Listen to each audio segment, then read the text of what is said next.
The Galactic Council chamber fell silent as the Oracle's words echoed through the crystalline halls. Ambassador Zixthor of the Krellian Empire shifted uncomfortably in his anti-gravity throne, his three eyes fixed on the human representative standing calmly at the center of the assembly. "Surely," Zixthor's translator crackled, "the Oracle speaks in metaphor. These humans, they are fragile, soft-skinned. They lack exoskeletons, proper combat appendages, even basic regenerative capabilities." The human, Dr. Sarah Chen, smiled politely. It was the kind of smile that didn't reach her eyes. "The Oracle rarely speaks in metaphor, Ambassador. Perhaps you should heed its warning." 3 cycles had passed since humanity had been discovered on the outer rim of the galaxy.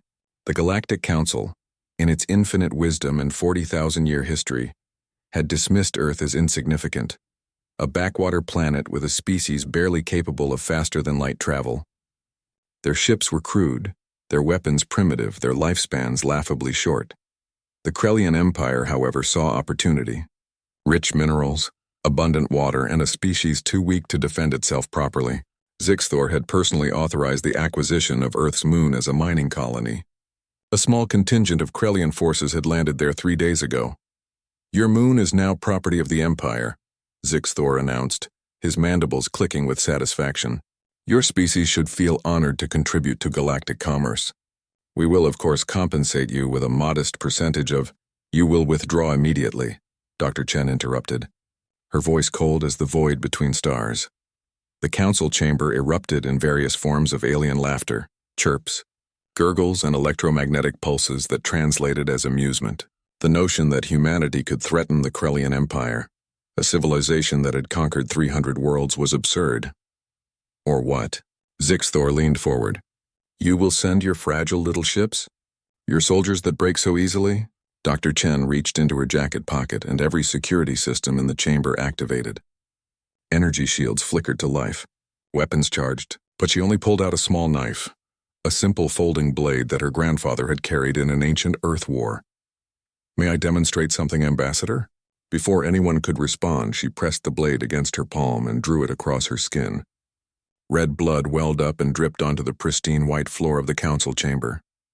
The Oracle, an ancient being of pure energy that had existed since the galaxy's formation, suddenly blazed with light. Its voice thundered, "The warning was given, the price will be paid." Zixthor laughed again, though with less certainty. "You bleed like any creature. This proves nothing." Dr. Chen wrapped her hand calmly with a cloth. "You don't understand humans, Ambassador. We are not the strongest species. We are not the fastest or the smartest or the longest lived, but we have something you don't. And what is that? Memory and spite." She tapped her communicator. "Commander Harrison, how many Krellian vessels are currently in our solar system?" A gruff voice responded, 73, Doctor, including their flagship. "And how many of our people did they harm on the moon?" There was a pause. 16 miners, 12 dead, 4 wounded. The temperature in the council chamber seemed to drop. Dr. Chen's expression didn't change, but something in her posture shifted. Every human in the Galactic Diplomatic Corps suddenly stood a little straighter. 16, she repeated softly. "You harmed 16 of ours." Zixthor waved a dismissive appendage. "Regrettable casualties during a peaceful acquisition. We will pay compensation." "You still don't understand," Dr. Chen said. "You see, humans have this concept. We call it proportional response. Most species in the galaxy understand it. You hurt one of ours, we hurt one of yours. Fair, balanced, civilized." She looked directly at Zixthor with eyes that had gone cold as deep space. "But humans also have another concept. We call it disproportionate response. It's what happens when you make us bleed. When you cross a line you didn't even know existed." The Oracle flared brighter, its ancient voice carrying a weight that pressed down on every being in the chamber. "They do not fight for victory. They fight for memory. They fight so no one forgets." Dr. Chen continued, her voice never rising above conversational level, which somehow made it more terrifying. "In our history we have a saying, never again. We said it after our worst atrocities, after our greatest losses, and we meant it." She held up her bandaged hand. "You made 16 humans bleed, Ambassador. 12 of them will never bleed again. Do you know what humans do with that kind of pain?" Zixthor said nothing. For the first time in his long career, he felt something he'd never experienced. Genuine fear. "We remember," Dr. Chen said. "We remember every name, every face, every person we couldn't save. And then we make sure it never happens again. Not to us, not to anyone. We don't just fight the battle in front of us, we fight every future battle that might come from letting you think this was acceptable." She turned to address the entire council. "Humanity is withdrawing from the Galactic Council. We will return when the Krellian Empire no longer exists. You cannot possibly—" Zixthor began. "We can," Dr. Chen said simply. "And we will. Because that's what humans do when you make us bleed. We don't just strike back. We make sure you can never strike anyone again. The Oracle tried to warn you." She walked toward the exit, then paused. "Oh, an ambassador? You have 73 ships in our system. We've had faster-than-light travel for barely 50 years, and you've had it for millennia. You probably think that means you're more advanced?"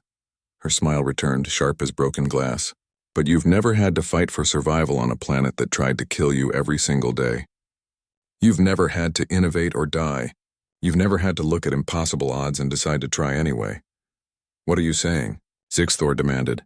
"I'm saying that in the 3 days since you took our moon, we've positioned 647 antimatter devices around every Krellian colony world. We've infiltrated every one of your ships. We've mapped every defense. We did in 3 days what your strategist said would take years." The council chamber erupted in chaos. "Because when a human bleeds," Dr. Chen said over the noise, "we don't just burn one planet. We burn every planet that made it possible. We burn the whole tree so that sick branch never grows again." She walked out, leaving behind a council that finally understood what the Oracle had tried to tell them. When humans bled, they didn't just seek vengeance. They sought extinction-level lessons.